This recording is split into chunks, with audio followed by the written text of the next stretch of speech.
I just want to say a couple of things. First, if you really like this movie, it's for sale here. You can take it home with you.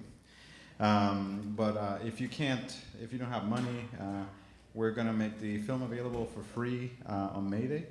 And we're hoping that people, instead of watching Family Guy that night, watch it with your family and have a nice conversation, nice, interesting conversation.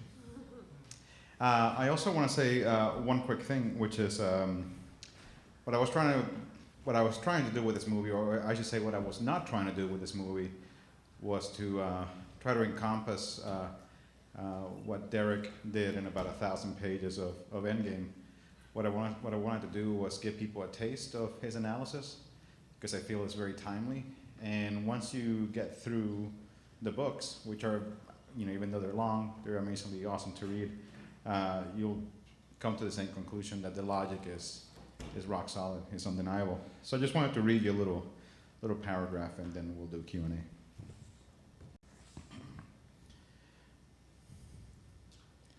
To mask our powerlessness in the face of this destruction, many of us fall into the same pattern as those abused children, and for much the same reason. We internalize too much responsibility. This allows us activists to pretend we have at least some power to halt or slow violence done to us and to those we love. However illusory, once again, all evidence inevitably shows this power to be. And don't give me a lecture about how if we weren't doing this work, the destruction will proceed even more quickly. Of course that's the case. And of course we need to keep fighting these rearguard actions. I would never suggest otherwise. But do you realize how pathetic it is that all of our victories are temporary and defensive, and all of our losses permanent and offensive? I can't speak for you, but I want more than to simply stave off destruction of this or that wild place for a year or two. I want to take the offensive, to beat back those who would destroy, to reclaim what is wild and free and natural, to let it recover on its own. I want to stop in their tracks the destroyers. I want to make them incapable of inflicting further damage. To want any less is to countenance the ultimate destruction of the planet.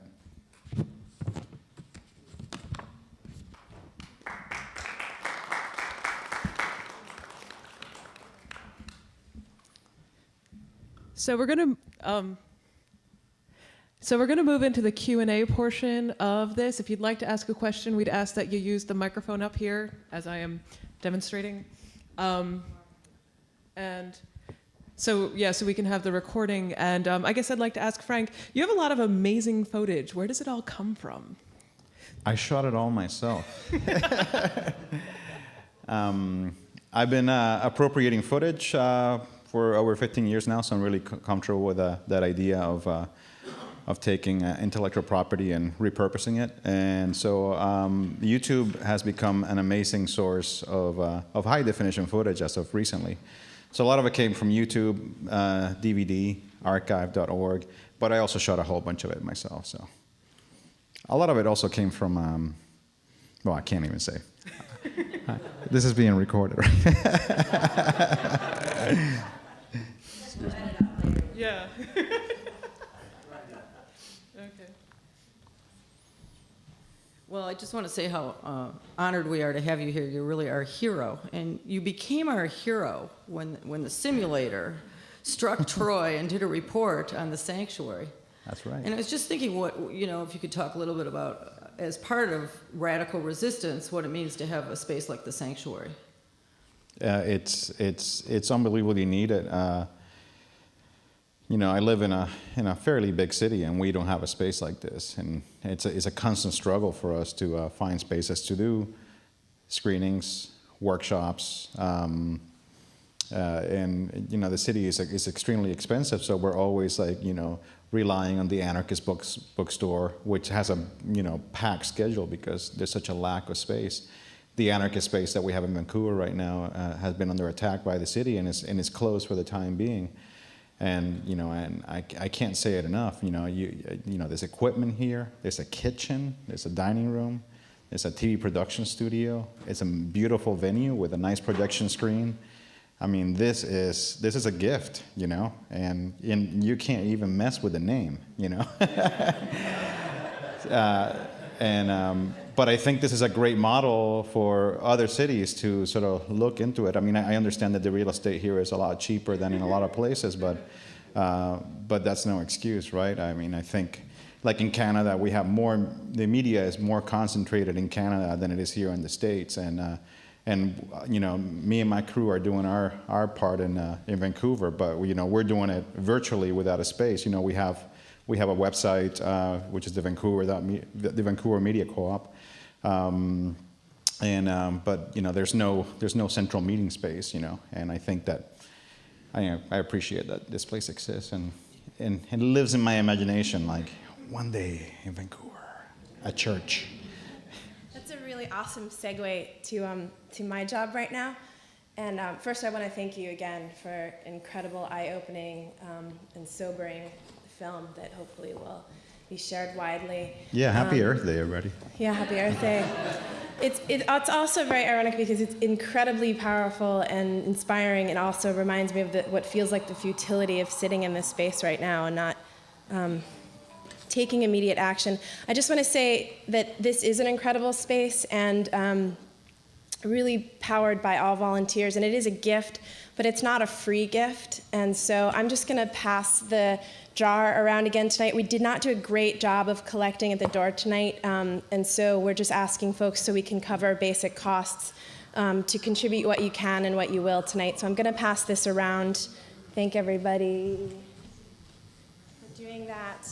And also, Frank is offering an incredible workshop tomorrow on how to... do you want to explain a little bit about what you hope to do in the workshop tomorrow with folks? And I'll pass around the clipboard for more signups. I think you're better advocate. I produce a bi-monthly radical news show called It's the End of the World as We Know It, and I Feel Fine. And I do it all by myself. And I distribute it all by myself, and it's funded by the people who view the show, and that's essentially how I make my living. And it's something that I never really thought would be possible. And then one day I looked at my PayPal account, and I was like, oh shit, I can pay rent this month with this PayPal money. And I get to, you know, use the language that I want. I am not, no foundations kind of have a leash on how far I can take my speech. And I find it as a creative outlet for me to kind of let off steam. And I reach roughly about 60,000 people every month from all over the world. And I feel that I'd like more people to do this, not necessarily in the way that I do it, but it's not rocket science. You know, everybody that can use a computer and can point a camera can probably do what I do. And so I want to show people how to make my show, and the hopes that more radical media infiltrates the minds of Americans and Canadians next few years. So, yeah, come to my workshop. It'll be fun, and it's not too early. So it's 1 p.m.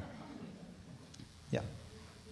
Hi, my name's Christina. I just want to do a quick plug for WGXC down in Columbia and Greene counties, and thanks to the sanctuary too.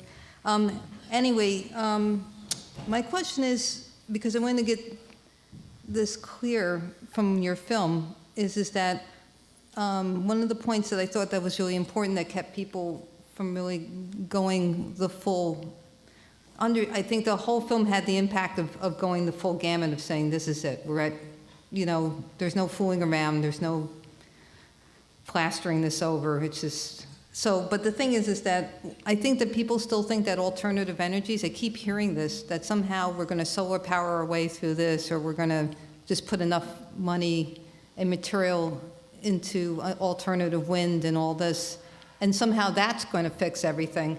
I think, if I'm right, that this film, and what Derek Jensen is saying is, there's no fixing civilization as we know it, that there's no way, and I think that's what's keeping a lot of people, progressives, from taking that radical step, because I don't think any progressive in this country really wants to give up their home in the country, you know, with its solar panels and stuff. Like, I think there's a class issue here, too, that I feel was indirectly addressed, but you did show people, indigenous people, who don't obviously have money. You know, it hits more in the breadbasket. That's why the resistance goes up, but there's this other thing about alternative energy, if you can just address that a little bit, the thing about class war and that alternative energy still are not going to keep our lifestyle the way we want it. And does that keep progressives from getting more radical? Yeah, for sure. I mean, I think that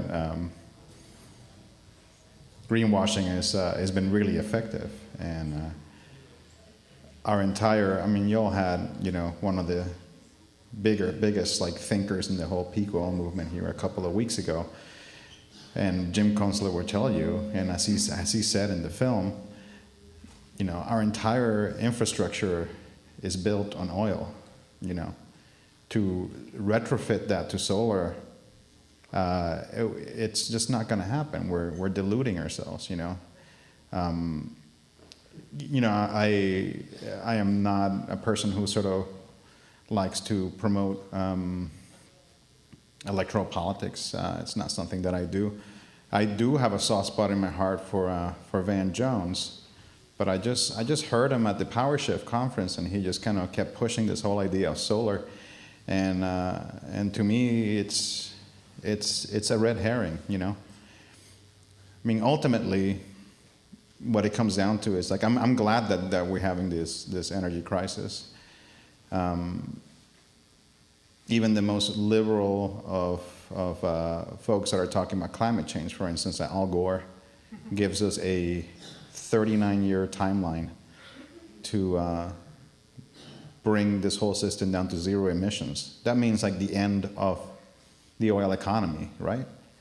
350.org, also very liberal, Bill McKibben's outfit, is giving us less time, is giving us 19 years for zero emissions. Do we even see politicians or corporations rapidly moving towards that? I mean, again, in the same way, you will have to retrofit the entire infrastructure, transportation, agriculture, power grid, to non-fossil fuels, to clean energy in 19 years, if you take Bill McKibben's word for it, which I agree. I agree with him that we have to like stop the flows of carbon from going into the atmosphere. But that's not happening. I was in Cancun last November, December for the COP16, and all the first world nations that have the power and the resources to sort of move in this direction, all they did is subvert the entire process of what was supposed to be like the most important meeting of last year. And the year before in Copenhagen was the same shit. This is the only planet we have. And if the people who had the power to do this are not going to do it, then what are we to do? Are we just going to sit back and just watch our planet be destroyed and enter into like runaway climate change, hit those tipping points, let all that methane be released, which is already being released. I think we're already there. I mean, we need to stop the oil economy. We need to dismantle it in no uncertain terms. Otherwise, we're going to enter into climate catastrophe, and when some people feel it's going to be climate genocide, right? So every action that we take from now on has to count for something. Nothing can be symbolic, And this has to be the project of our lives. This is the thing that we got to start working on yesterday. And this is why I feel that the message that Derek Jensen and other people are saying is very important.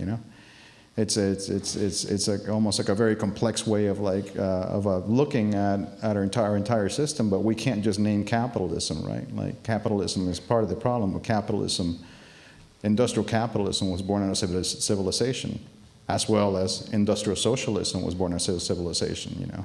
It's socialist nations.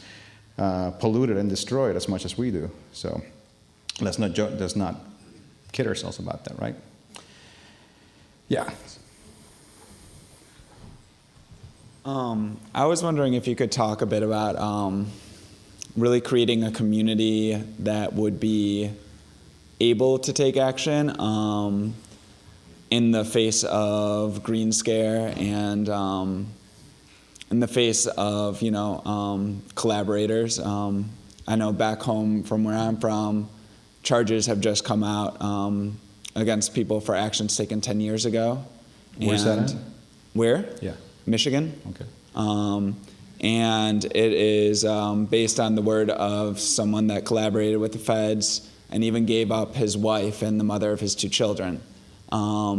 So if you can't really, you show like there's a lot of footage of indigenous tribes, and there's a lot of footage of people that have been firmly rooted in the earth and who it's life or death on a very real basis.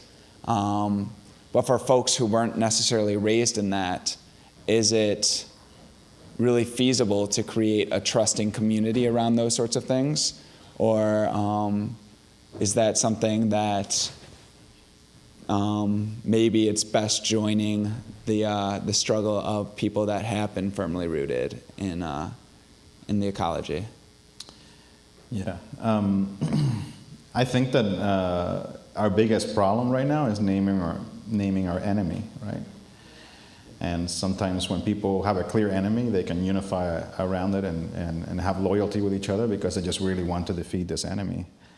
And in Ireland, it was the British. And the Irish, it was a multi-generational effort to kick out the British, but they formed what Eric McBay called a culture of resistance.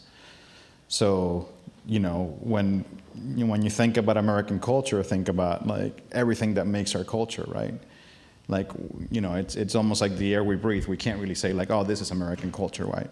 I mean, in a sense, like we have to sort of, we have to create this culture of resistance where resistance is our culture, is what drives us, is what gets us up in the morning. When we get up to go to work, the work that we're doing is resistance, and all the people that we associate ourselves with are part of that movement. I think a lot of what has happened with the Green Scare is that there was not that strong culture of resistance. There was not that strong politicization saying like, this is our enemy, and we will do whatever it takes to defeat this enemy, right? And it's very disheartening because what you just mentioned has happened now a few times in the past 11 or 12 years, very prominently, and it scares people from even talking about even in the theoretical sense of doing more militant resistance, right? Because it's like nobody wants to be a martyr, People want to know that they have support from their peers and from their comrades. And, in the case of Operation Backfire, a lot of people who were, tight comrades turned on each other, And right now in Vancouver, we have one of those folks who snitched on his comrades, and he's walking around the city right now. And it's just really disheartening to see this person around, because he is responsible for getting people who had his trust in jail. We have to discourage that at all costs, and that's a lot of the work that we're doing in Vancouver right now is sort of bringing to light that this guy is around the scene, and this guy became a tool of the state, and he's probably still a tool of the state because of the way these agreements are structured. But we just have to be as tough as nail when it comes to these things, to basically just call it out the minute it happens and just discourage that, but also educate ourselves, and again, for the Irish it took several generations until they had a culture strong enough where they could take this huge empire and actually kick them out after 800 years of colonization, right? The Americans here did it. They were able to form a strong enough culture to be able to defeat the British. And so we have to think in those terms. We have to visualize what victory means to us. And once we have that clear goal in mind, then we can actually know what we're working towards and really believe in this. And I think that everybody here, all the people who are here, have the potential of starting this right here in Troy. It's just a matter that everybody has to believe that that's what needs to happen, right? And so I think that creating affinity with folks who have resisted in the past and who have that culture is very important. But at some point, your locality is going to have to take care of itself, right? So I think it's imperative for y'all here to actually work on this, now.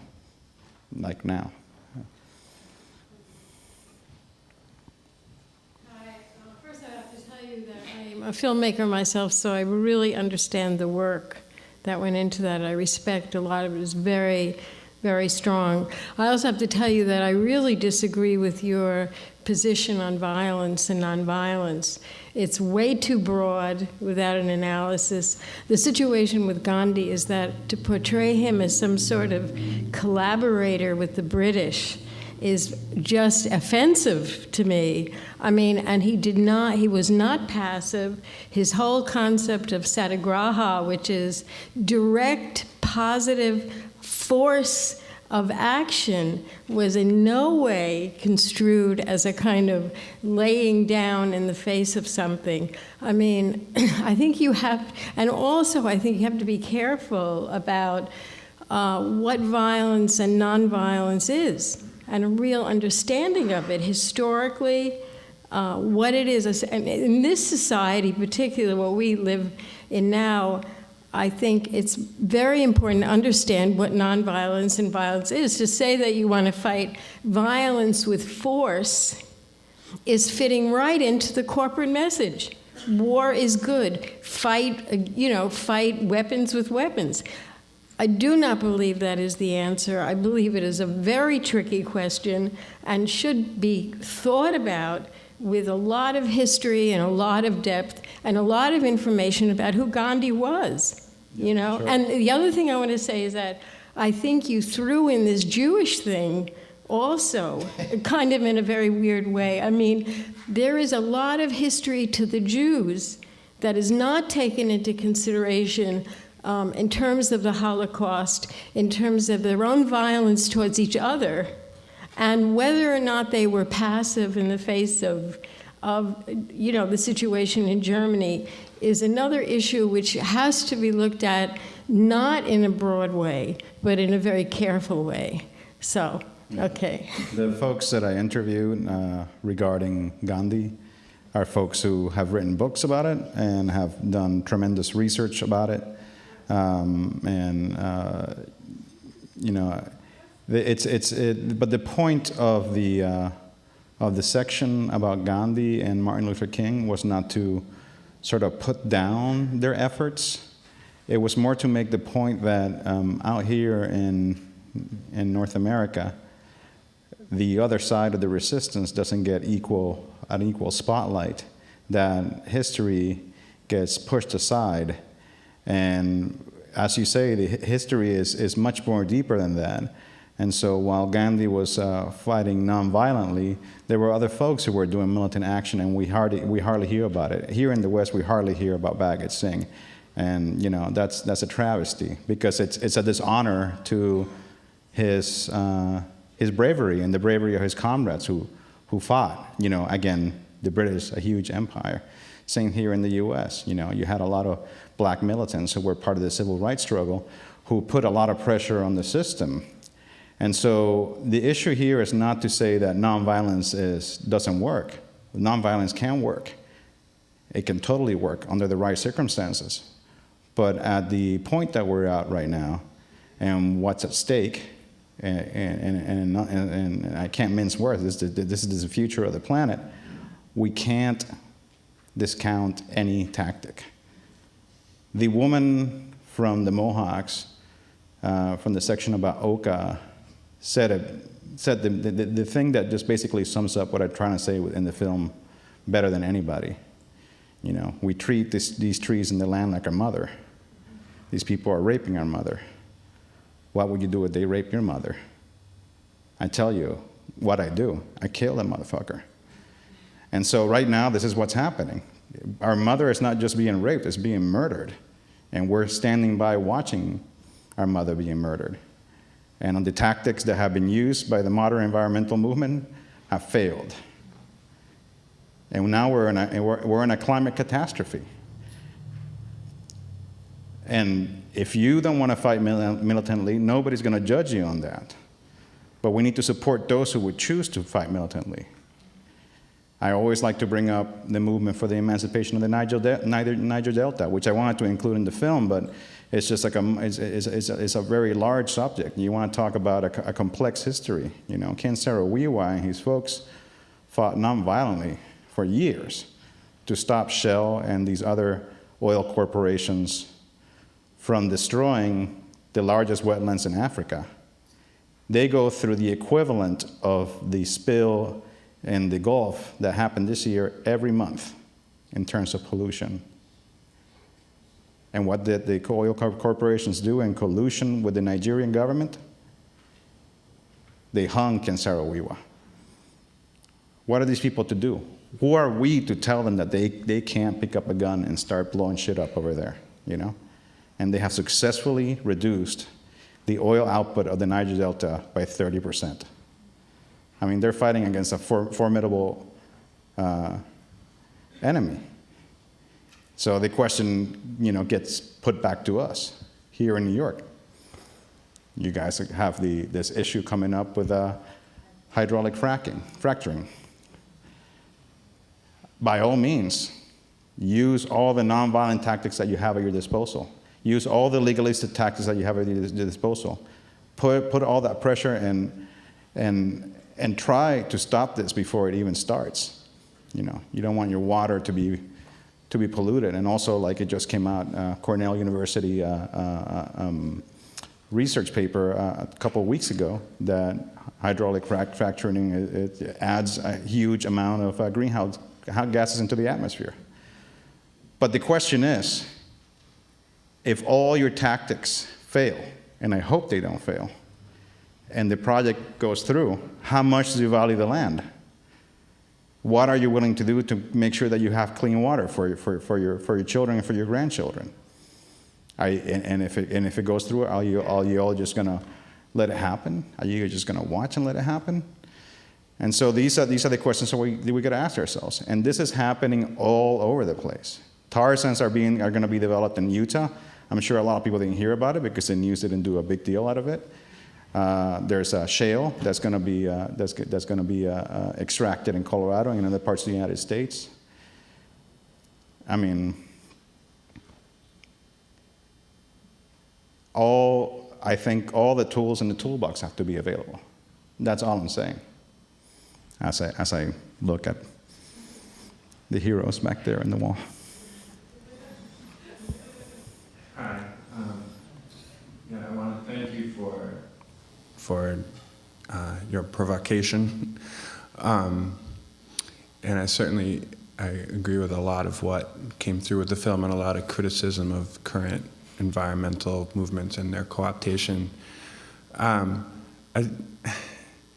feel I have to echo the last commentator a bit, and also folks, several people left, and I feel it's strange, but I have to point out that we're not living in Nazi Germany. And then it's good to bring the seriousness. And I feel from listening to you that you understand that as well, and a lot of the purpose was to provoke and to make that understand. But that's a very important distinction to make, and I don't know if people noticed, but you lost some audience members who were so offended because they have some personal relation to the Holocaust. And so I guess my question would be, at this stage of the game, you've pointed out very well sort of what frustrates a lot of us who've been in this movement for a long time, which is the milquetoast sort of liberal, ineffective response, but is sort of exhorting to such extremes, or creating what I would say is sort of a false equivalence of how far we are and where we're going to go. Is presenting the side of violence as the only option. And I realize you've said that that's not what you believe, but I feel like the movie was pushing in that way several times. How do you keep that from just playing in the hands of the current power structure? I would think that that the forces of the state would be delighted if that's the message that people took away from this movie, and I'm afraid that people would take that message away from this movie. Yeah, a couple of things. History indeed does repeat itself, but it doesn't repeat itself as a carbon copy of each other. I don't know if people here are familiar with Naomi Wolf's work, The End of America, where I think it was her aunt, who was a Holocaust survivor, basically told her repeatedly, What's happening here right now is what happened in Nazi Germany, and Naomi Wolf kept brushing her aside. It's like, nah, you're talking nonsense. And what the woman basically ended up saying is like, you need to sit down and listen to me. And basically said like, this didn't happen overnight. This was a longish process. But just look at how our liberties are being taken away, little by little. We are headed into maybe not something that looks exactly like Nazi Germany, but just ask Muslim people in this country how they feel about this country, about the persecution that they've been feeling in this country, about folks being disappeared and having no rights and being taken to Middle Eastern countries to be tortured. I mean, to me, those things are sort of testing grounds to see how far they can push the American population in their tolerance of these abuses. In Canada, it's the same thing, by the way. It's no different. There's these things called security certificates, in which they have taken all these folks and either put them in jail or put them under house arrest and not tell them why they're being charged. They're just being told that they have that they're a threat to national security, but they don't know why.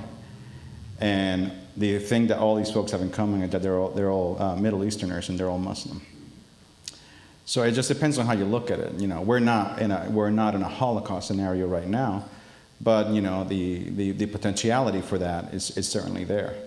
And we can't really fool ourselves in this regard. In regard of like the state, being attracted to or trying to use, radical material that has a different analysis from what the general left is sort of putting out there, that's certainly non-pacifist.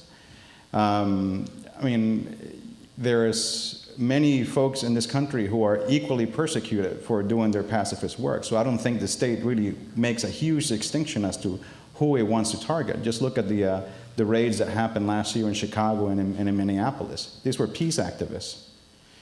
And so I just think, I've been thinking about this a whole lot, and as you can imagine. And I just can't be afraid about this anymore, because again, and I can't drive this point home enough. It's like we don't have a heck of a whole lot of time, and I think that if people feel that they can, again, stop the flows of carbon into the atmosphere, being like the number one thing that I think we should be working on, by purely nonviolent means, then I would love to see it, but I personally don't believe that. And I think that, we're going to have to ask ourselves if we really, care about nature and we really care about this planet.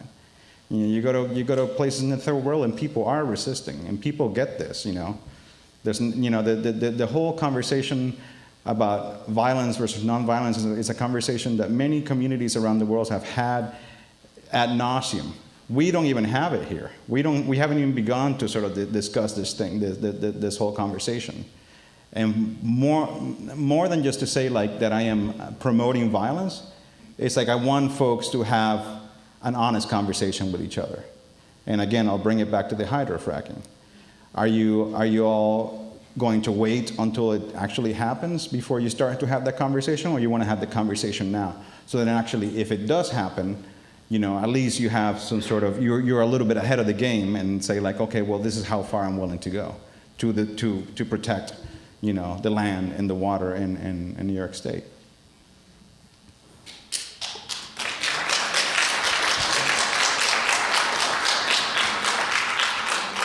I suppose then I'm taking the third position, sort of with you as someone who is committed to nonviolence, but is very aware of in the ways that's been kind of co-opted and taken from us as a useful way of doing certain kinds of protests that we've kind of in some ways fetishized the street sign, and so it's no longer even useful in the purpose it's meant to be. I kind of think back. I think of myself as being kind of the what happened when like nonviolent and violent resistance in the black community. I am their children essentially, and I often say that when you couldn't kill us and you couldn't give us what we wanted, and so you gave us cash, which is a nice way to buy you out. I have a nice TV set and a nice bed, and those are very hard things to want to risk. Mm-hmm. And a lot of the way that I come to understand my world is through kind of like a storytelling tradition and tropes that are in it. And one thing that I notice we don't have in the same way is the notion of the trickster, in that we believe in the very much, seeing is believing. You look and what you see is true, as opposed to this notion that a thing that looks like one thing could be something completely different.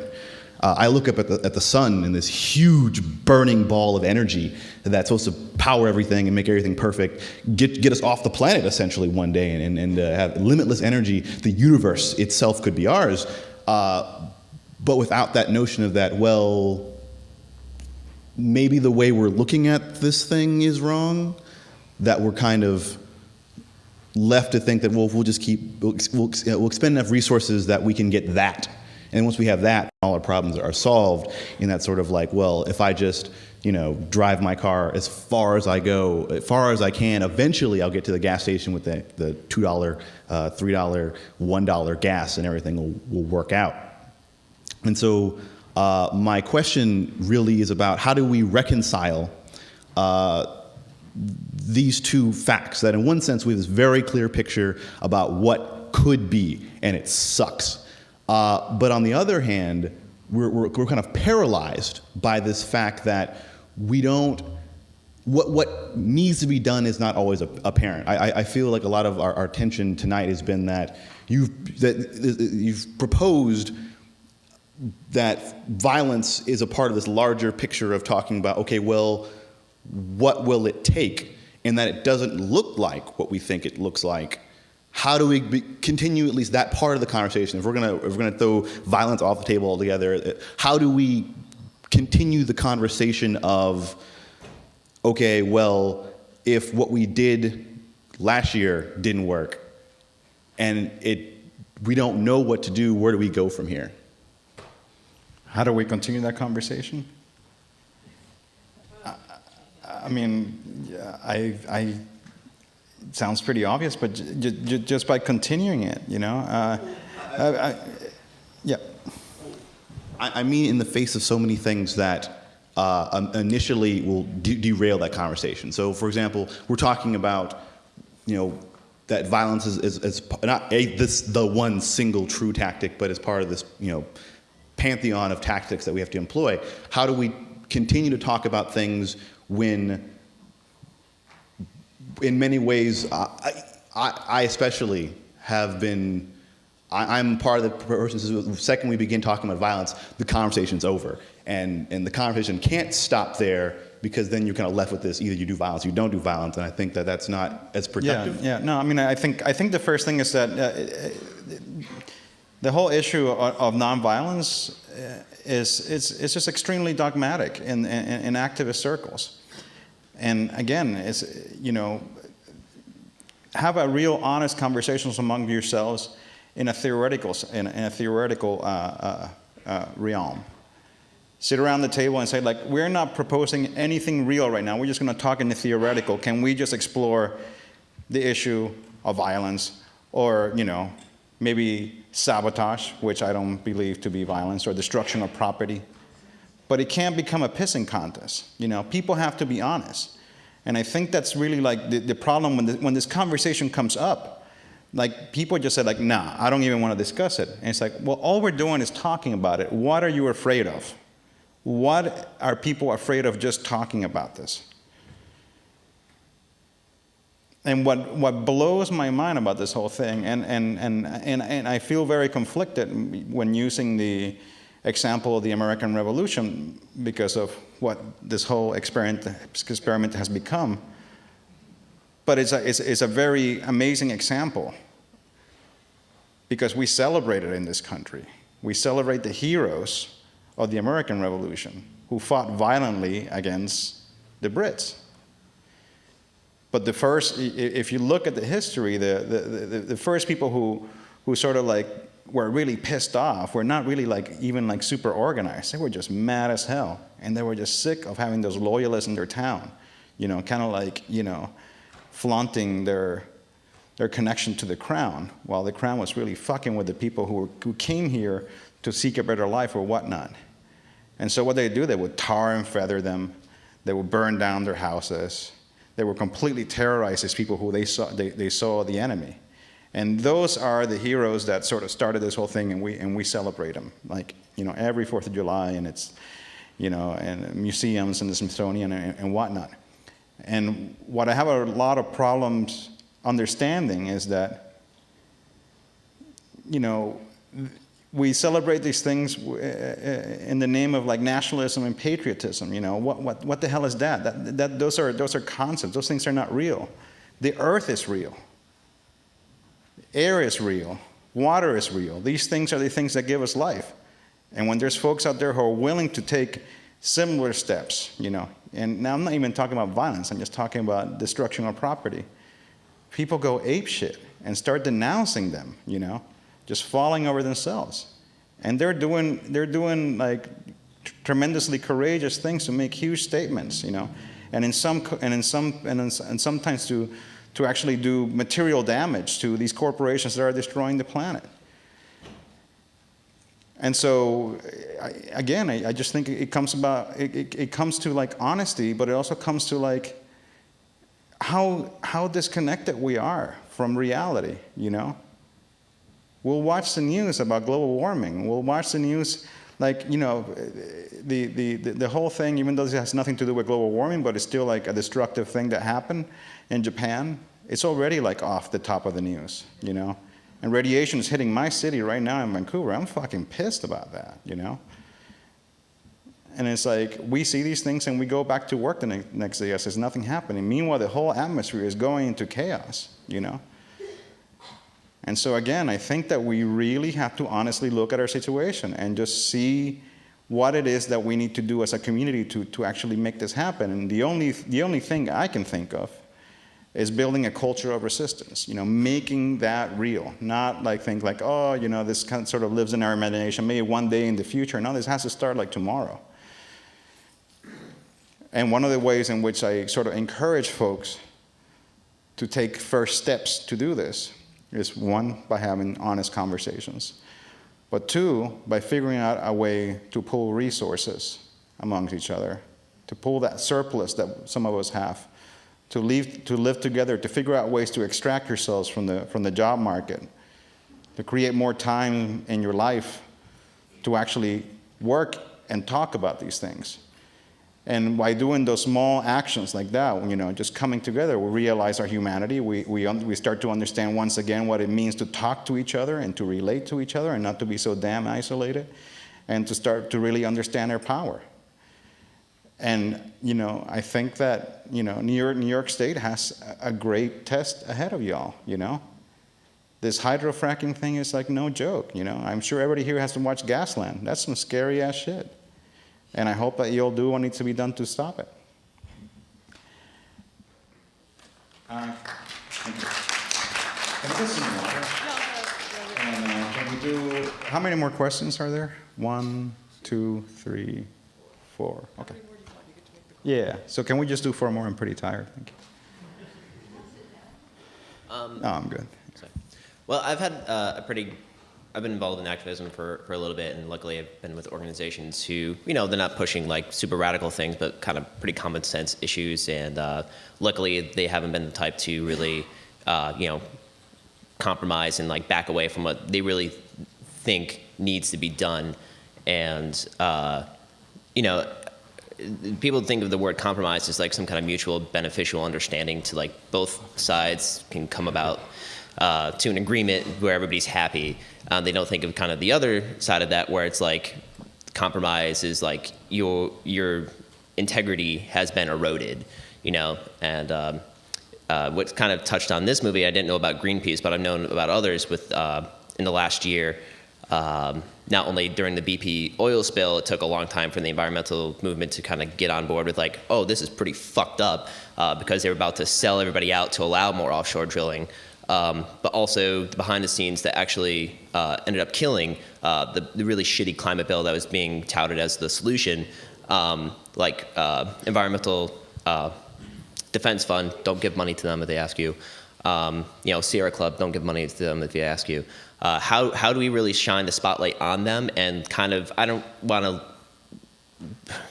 you know, divide a movement any more than it is divided, but be like, yo, you need to get on board with some real solutions and stop touting your compromised, low integrity bullshit, and like really get them to start using all the assets that they have, their huge membership base, their huge,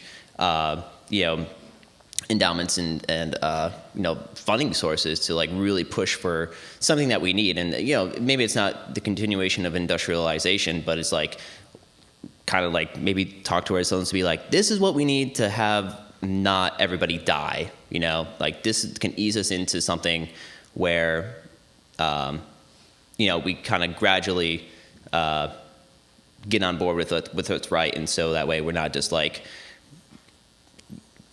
pissing in the wind waiting for everything to collapse, and then we're like, oh well, too bad. Yeah, I mean, you name a big part of the problem there, which is the sources of funding, right? Yeah. And so, and I highly recommend that folks who have not read this book, it's called The Revolution Will Not Be Funded, by a group called Insight. And, I think that a lot of the big environmental groups are a write-off. And I know it's a very sad thing to say, but, their so-called victories, which, basically are represented in the form of these compromises that they strike with corporations, are the way that they claim victories to retain further funding. And so their whole model is based on these victories, right?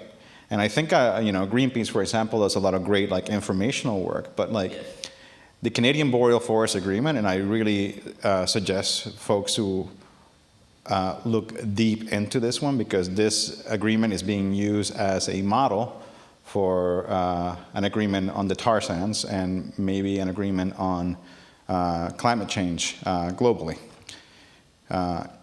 Our little ragtag group of media makers in Vancouver are some of the only folks who've been doing critical work around this issue, like hardly anybody. And somebody leaked the agreement to us because Greenpeace and those folks did not have any intentions of providing the whole unredacted agreement. And it's just fucked up, man. Like they agreed not to criticize the Forest Products Association for 5 years, retroactively remove any criticisms from their literature or websites, just so that they could say, we saved an area of the boreal forest bigger than Germany, which in the end is an amazingly creative use of math, because we did our own math, and the area that they actually save is an area about the size of the city of Toronto. And so I wouldn't spend my energies trying to reform. It's like it's saying like you want to reform the electoral system, Like I tell people after last year's Supreme Court decision on Citizens United, the whole electoral system is now a write-off. Like why are you going to waste time on that when I will put all my energy into building an alternative resistance, just because I feel that the environmental groups are a device of capture for people who want to do good, and they go to the most visible thing out there, Greenpeace or Sierra Club or whatever, and then they get routed into these forms of resistance that, in my opinion, are not working. And all you have to do is look at the balance sheet. And so, doing critical analysis on their work and posting it out there and just basically showing people why these things are not working is really important. But I wouldn't spend a lot of my time trying to put pressure on these groups to change. This is why groups like Rising Tide are sprouting up, because these are folks who are from that movement who got sick of it and sort of have joined forces with a lot of people from Earth First who are on the more radical end of things to try to make something bigger that is not sold out. But even I just don't want to name too many names because I feel like I piss people off every week. But I just even groups that I had a lot of admiration for just recently have come out that they're going to stop criticizing the Royal Bank of Canada because they're sort of going to change their policies against the tar sands. In the end, Greenpeace and all these other groups are not working to stop the tar sands, and the tar sands need to be stopped. they're working towards mitigation, and they're going to do a similar agreement, or at least that's the hunch that we have with the corporations involved in that awful extraction, and then going to claim victory. It's like, oh, we reduced the output of the tar sands by 20% or some shit, right? And I don't think that's enough. I mean, we should have an attitude of complete non-compromise, you know. And lastly, I would say that I would give these groups, like, you know, I will have a little bit of hope if these groups would at least show any interest in saying that they're anti-capitalist, or at least put some sort of anti-capitalist a bit of analysis on their websites. But you will not find those two words together in any of those websites. And if you can't start addressing that as the problem, then I think that's got to be our, like, a lowest common denominator, right? Like, we all have to at least agree on a very basic level that capitalism is fucking up the planet, right? And if they can't even agree on that basic level, then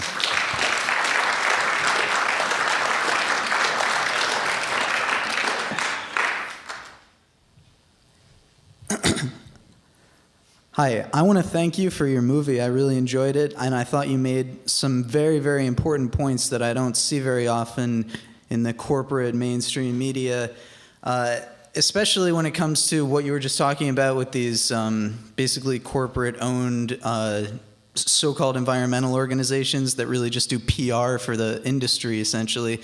That's a great point that you made, and the film also made the great point that people are provided with products that are supposedly green, and your movie put that in the correct context, that we're basically part of a giant machine that eats and destroys everything, and we're going to choose different products and think that's going to make a difference.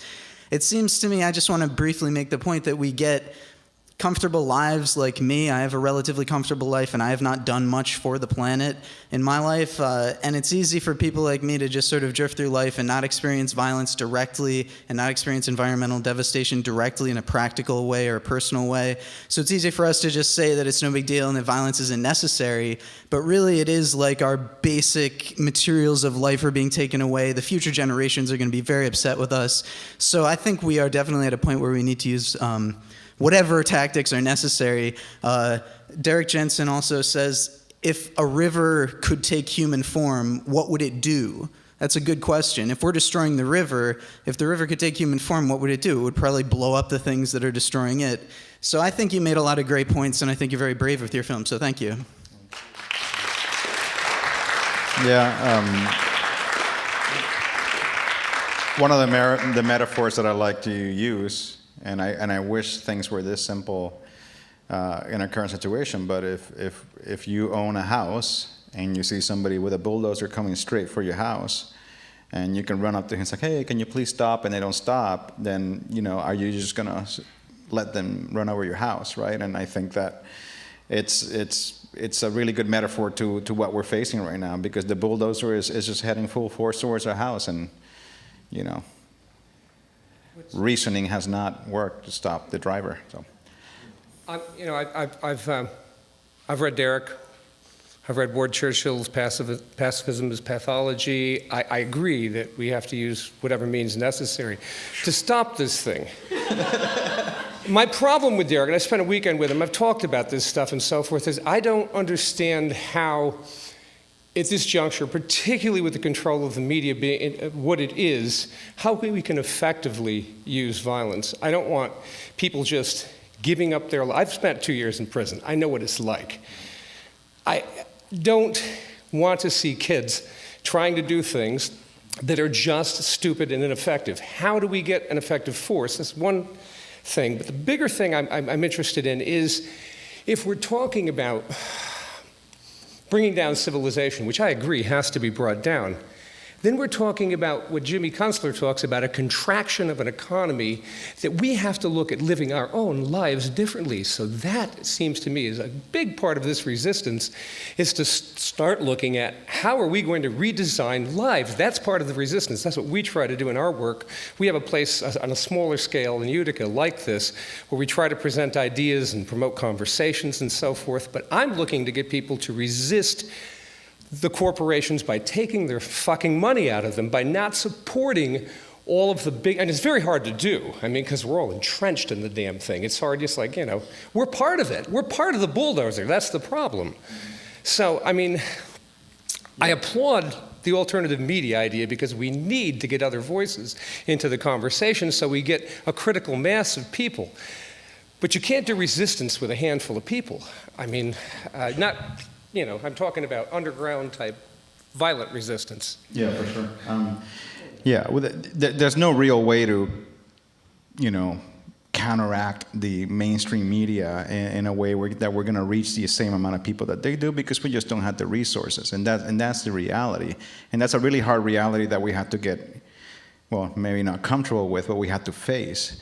And one of the things that always gets people upset in the film is when Eric McBay says the majority of people are never going to be on our side.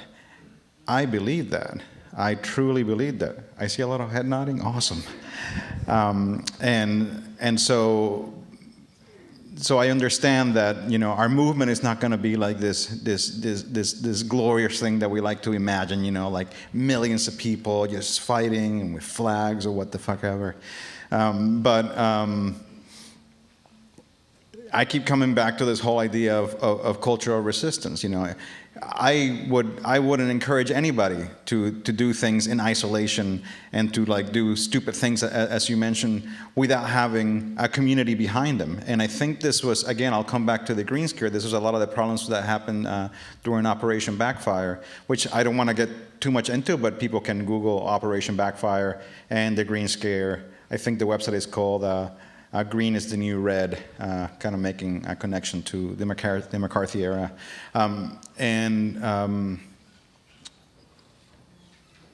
Sort of like, a lot of people say like, oh, well, you want people to be like the Weather Underground, who did like all these fantastic actions or whatever. But in a sense, they were working in isolation, right?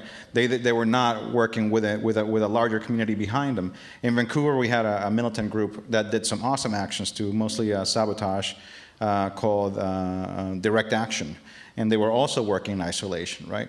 And this is why I sound like a broken record, but we need a large community effort that like you said, works parallelly, building the infrastructure of the world that we want to see. We need to build that world now, while we build the cultural resistance. But we have to do it. Like nothing would make me happier if the folks in the transition town movement sort of threw their solidarity behind a larger movement of resistance that would do what it needed to take. But how do we link these two groups, the radical environmental movement with the transition town movement, who, in my opinion, don't seem to have a lot of class analysis and a lot of race analysis and a lot of things that are sort of needed to clearly create this new world, because this new world has to be, if we're going to go through the trouble of taking down civilization, at least let's whatever comes in its wake has to be way better than we have right now, right? I dislike the idea of progressivism, because the idea behind progressivism at the beginning was an idea of continual material progress. It is actually the capitalist ideal of the growth economy. This idea that there's something sad about the fact that this is going to be the first generation with lower material expectations than the one that preceded it is ridiculous. We have to all have lower material expectations. Yeah, indeed.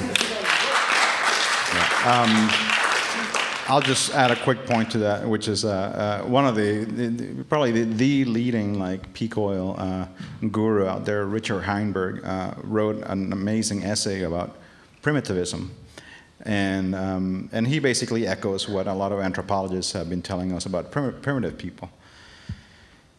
And I'll preface it by saying that almost every single Q&A session, there's always somebody who tells me, it's like, but this technology has given us great music and great art, and you make films with this technology, and I say, we have all these gadgets and iPhones and flat screen TVs and more connectivity than human race has ever experienced, and We're more isolated than ever. We're more depressed than ever. We have very little free time. We're just basically working to pay the bills. And I think that generally the American public and the Canadian public, by extension, are generally not entirely happy. And I think that most people would agree that human beings, the reason of the life of a human being is to sort of achieve happiness, right? And what Richard Heinberg was saying in his essay was that primitive people, right, had worked 3 to 4 hours a day, had a tremendous amount of free time, abundance of food, great sex lives, and we're generally happier people.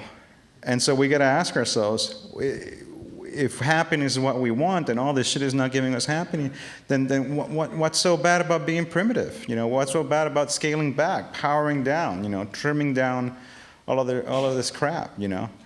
And I think that that's going to be an amazing after effect of when we're successful with bringing down civilization.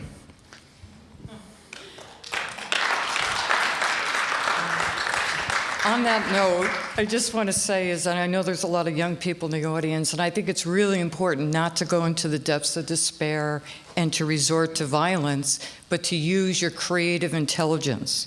For example, 40 years ago, I was arrested for protesting NLN Industries in Colony, and just 2 days ago, they did come to an agreement, and those individuals who have died of cancer are now receiving big class act monies from our protests 40 years ago.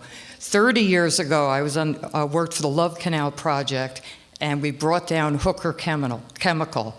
And those individuals were relocated out of Niagara. I'm presently committed to stopping hydrofracking. And I was also very active in keeping a cement plant out of the Hudson River. So the point I want to make is even the Aboriginal peoples, they're getting their land back. Tom Porter, a Mohawk reservation, even in Canada, by going to school, getting their law degrees, going through the treaties, and they got their land back without any violent protests. And it was the most effective means in terms of outcome. So the emphasis is on creative intelligence. And I'd like to say that violence should be always the last resort. And I, like most human beings, deplore violence, and I am not a violent person. But again, I just don't think that we can discount it. And a lot of the things that when people start talking about violence, I think a lot of the things that they're sort of talking about is mostly property destruction, which to me is not violence.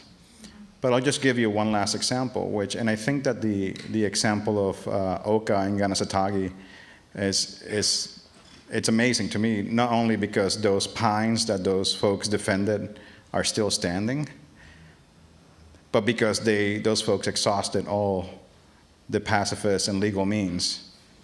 And then the city council basically said, like, no, we're still going to build a golf course on your sacred lands. And what were they to do? Were they just going to let that happen? And so I think that, I think that was in 1991. That inspired a lot of indigenous people in what we now call Canada. And recently, in the Chikotlan people in BC, in their land, they have a lake called Fish Lake.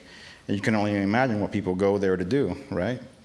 And this company called Taseko Mines wanted to build a gold and copper mine, empty the lake, and use it as a tailings pond. And it looked very much like the Canadian federal government was going to approve this project.